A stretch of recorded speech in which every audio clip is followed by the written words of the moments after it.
வணக்கம் மக்களே. இன்னைக்கு நம்ம பார்க்க போற படம் என்னன்னு பாத்தீங்கன்னா மதகஜ ராஜா. ஏன்டா தயங்குற? தைரியமா சொல்றான்.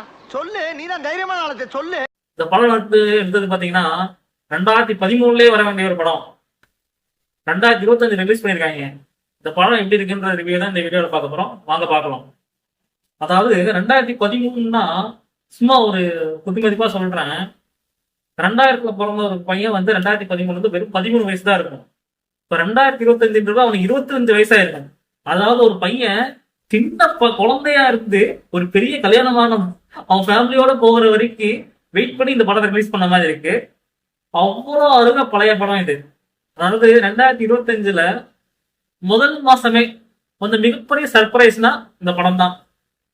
இதெல்லாம் எடுத்த டைரக்டரே மறந்து போயிருப்பாரு. அப்பேற்பட்ட ஒரு படத்தை வந்து இத்தனை வருஷம் கழிச்சு ரிலீஸ் பண்றாங்கன்னா அதுவே ஒரு பெரிய விஷயம். அதையே நம்ம பாராட்டி ஆகணும். இந்த படத்தை வந்து சுந்தர்சி வந்து அவர் டைரக்ட் பண்ணியிருக்காரு.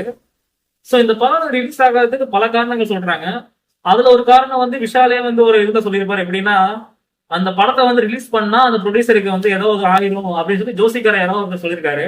அதை நம்பிட்டு வந்து அவர் இத்தனை வருஷம் ரிலீஸ் பண்ணாம இப்படி ஏதோ ஒரு பரிகாரம் பண்ணிட்டு இப்ப ரிலீஸ் பண்ணியிருக்காரு அப்படின்னு சொல்றாங்க. அது எந்த அளவுக்கு உண்மைன்னு தெரியல. ஆனா படம் வந்து ஒரு வழியா ரிலீஸ் ஆயிடுச்சு. சுந்தர்சி படத்தாவே நம்ம பொதுவா வந்து காமெடிக்கும் கிளாமருக்கும் பஞ்சமே இருக்காது. இந்த படத்துல அதுக்கு தகுந்த மாதிரி மணிவண்ணன் இருக்காரு, அப்புறம் லொலு சுவாமிநாதன் இருக்காரு, மனோபாலா இருக்காரு, இன்னும் பல காமெடி ஆக்டர்ஸ் வந்து இந்த படத்துல நடிச்சிருக்காங்க. ஸோ காமெடிக்கு வந்து கொஞ்சம் கூட பஞ்சமே இல்லை. ஸ்டார்டிங் டு எண்டிங் பயங்கரமா இருந்துச்சுன்னு சொல்லலாம்.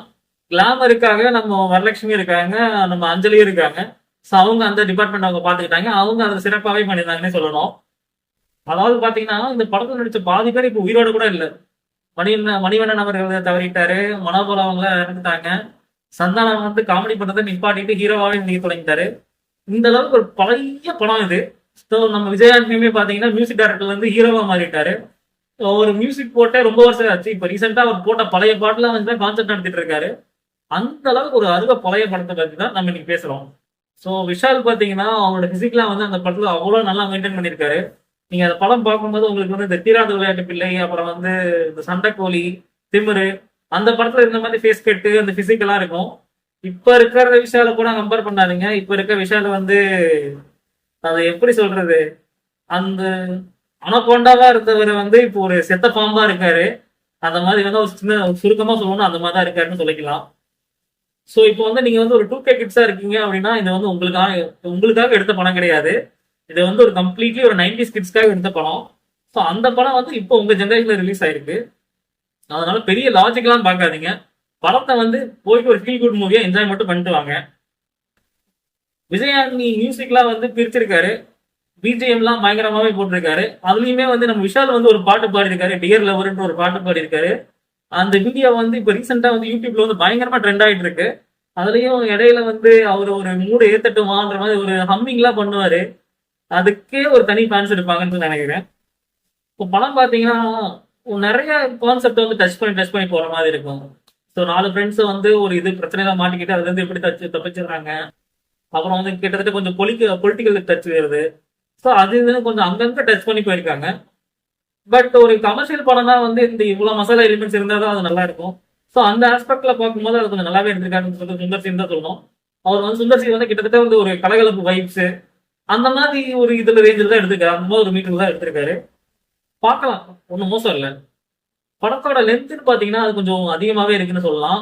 ஸோ அதை மட்டும் எங்கேயாச்சும் கொஞ்சம் ட்ரிம் பண்ணியிருக்கலாம். ஆனால் இத்தனை வருஷமா எடுத்து வச்ச படத்தை வந்து இன்னும் கொஞ்சம் ட்ரிம் பண்ணி ரிலீஸ் பண்றதுன்றது வந்து ஆகாத காரியம். எடுத்த படத்தை ரிலீஸ் பண்றாங்களே அது வரைக்கும் சந்தோஷம் நினைச்சு நம்ம பார்த்துட்டு வந்துடலாம்.